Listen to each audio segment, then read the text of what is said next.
Hello friends, स्मार्टो systems की माईसीक्वल series में आपका स्वागत है और मेरा नाम है वरिंदर सिंह। जैसा कि पिछले सेशन में हमने डिस्कस किया था कि डेटा टाइप्स आपको अपने टेबल में जब भी कोई डेटा स्टोर करना है तो बतानी पड़ेगी हर एक कॉलम के लिए। तो हमने ये देखा था पिछले सेशन में कि हमारे पास 4 तरह की डेटा टाइप्स हैं: इंटीजर, डेसिमल, स्ट्रिंग और डेट टाइप। पिछले सेशन में हमने इंटीजर और डेसिमल की जानकारी ली थी। इंटीजर में जब भी न्यूमेरिक नंबर स्टोर करना और डेसिमल में जब भी आपको कोई फ्रैक्शन नंबर स्टोर करना हो तो आप डेटा टाइप का प्रयोग कर सकते हैं। इस सेशन में हम बात करने वाले हैं स्ट्रिंग डेटा टाइप की और date and time data type के बारे में।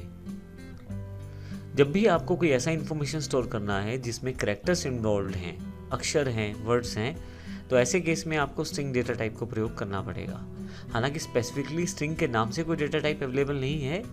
असल में आपको इसके लिए कैरेक्टर CHAR, जिसमें ब्रैकेट के बीच में आपको लेंथ डिफाइन करना है, या varchar, जिसमें आपको ब्रैकेट के बीच में लेंथ डिफाइन करना है कितने कैरेक्टर आप स्टोर करना चाहते हैं। कैरेक्टर और varchar में एक छोटा सा फर्क है। कैरेक्टर में जब आप डेटा स्टोर करते हैं तो जितने स्पेसेस आप पहले से डिफाइन करेंगे वो सब ऑक्यूपाइड कर लिए जाएंगे, लेकिन जब आप varchar का प्रयोग करेंगे तो जितने आप स्पेसेस डिफाइन करेंगे अगर वो पूरे नहीं भी भरते तो केवल उतना ही स्पेस प्रयोग किया जाएगा जितना आपका डेटा है। अब इसका अर्थ ये हुआ कि मान लीजिए आपने 10 कैरेक्टर का स्पेस डिफाइन किया कैरेक्टर डेटा टाइप के साथ, लेकिन आपको केवल अजय ही स्टोर करना है, AJAY। इसमें 4 अक्षर तो कैरेक्टर डेटा टाइप में स्टोर किए जाएंगे और बाकी 6 अक्षरों की जगह स्पेसिस को डिफाइन किया जाएगा और 10 के 10 स्पेसिस को प्रयोग किया जाएगा कैरेक्टर डेटा टाइप के द्वारा। जबकि varchar में ऐसा नहीं है। varchar में अगर 10 स्पेसिस या 10 कैरेक्टर्स आपने डिफाइन किए हैं अपने डेटा को स्टोर करने के लिए, तो अगर 4 की ज़रूरत है तो केवल 4 ही स्टोर किए जाएंगे, बाकी 6 को प्रयोग नहीं किया जाएगा। वो आप बाद में प्रयोग कर सकते हैं। तो कैरेक्टर और varchar में सबसे बड़ा डिफरेंस ये है।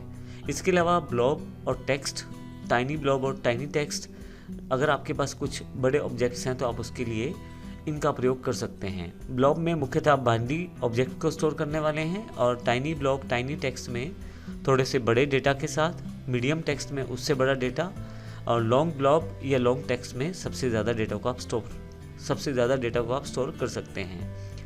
एनम डेटा टाइप एक यूज़र डिफाइंड डेटा टाइप है जिसमें आप अपनी स्पेसिफिक वैल्यूज़ को पहले से दे सकते हैं और उसी लिस्ट में से ही आपको वैल्यू देनी होती है। हम देखेंगे इसको भी प्रैक्टिकल सेशन में, लेकिन सबसे ज़्यादा जो प्रयोग होने वाला है आपके पास इस पूरी सीरीज़ में, अभी हमारे एग्जाम्पल्स में कैरेक्टर और varchar का प्रयोग हम करने वाले हैं। इसी के साथ हम डेट और टाइम को स्टोर करने के लिए अलग से डेट टाइम डेटा टाइप का प्रयोग करते हैं माईसीक्वल में। अगर आपको केवल डेट स्टोर करना है तो उस केस में आप डेट डेटा टाइप का प्रयोग करें, जिसमें फॉर्मेट कुछ इस तरह से रहता है: YYY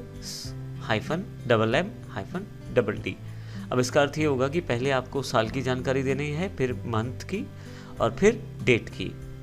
इसी तरह से अगर आप डेट और टाइम दोनों इन्फॉर्मेशन को स्टोर करना चाहते हैं तो डेट टाइम दोनों का प्रयोग आप करें।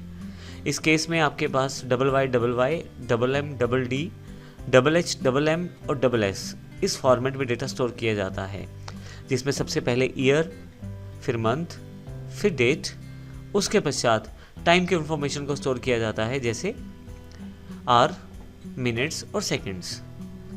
इसके अलावा यदि आप ये चाहते हैं कि आप अपनी जब भी कोई ट्रांजैक्शन करें, जब भी कोई एंट्री करें या मॉडिफाई करें कुछ भी अपने टेबल में, उसका टाइम भी स्टोर कर लिया जाए ऑटोमेटिकली, तो इसके लिए आप टाइम स्टैम्प डेटा टाइप का प्रयोग कर सकते हैं। टाइम स्टैम्प डेटा टाइप एक बड़ी इंपॉर्टेंट डेटा टाइप है।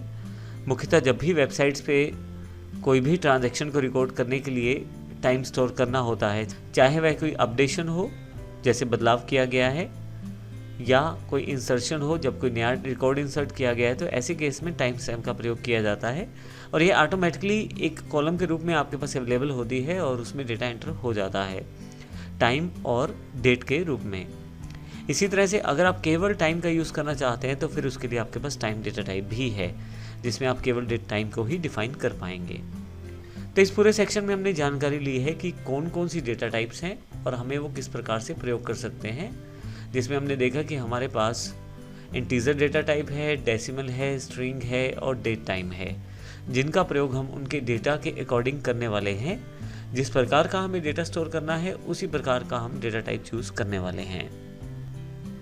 तो इस पूरी सीरीज में हमने डेटा टाइप्स की जानकारी ली है। अगले सेशन में हम बात करेंगे जब हम कोई टेबल बना लेते हैं तो उसमें डेटा किस प्रकार से डाला जाता है। इसके लिए हम इंसर्ट स्टेटमेंट्स को प्रयोग करेंगे और अगले सेशन में इसकी जानकारी लेंगे। धन्यवाद।